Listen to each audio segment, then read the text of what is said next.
principale info de l'après-midi, Liz Truss va tenir une conférence de presse. Nouveau ministre des Finances, par ailleurs, annoncé au Royaume-Uni.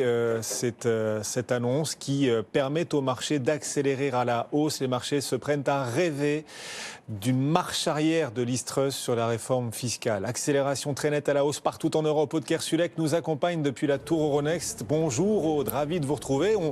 On frise l'euphorie là, en ce vendredi après-midi sur les marchés. Oui, avec une belle poussée depuis cette dernière demi-heure. On était déjà en hausse de plus de 1,5%. Là maintenant, c'est plus 2,5%. Ça y est, le CAC a repassé les 6 000 points, 6 025 points. Ça, c'était pas attendu, mais avec ces premiers résultats de banque et puis les choses qui bougent au Royaume-Uni.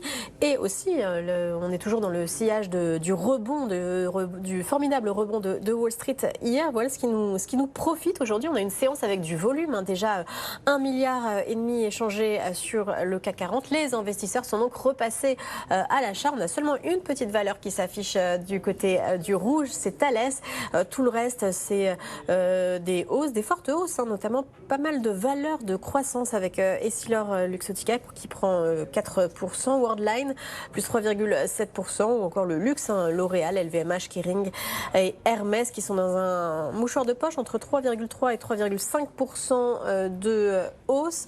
Alors on a quand même plutôt le sentiment d'une reprise technique après plusieurs semaines de correction et puis de survente aussi sur certains indices, sur certains secteurs, alors que la situation économique et le contexte surtout d'inflation ne s'est pas encore amélioré.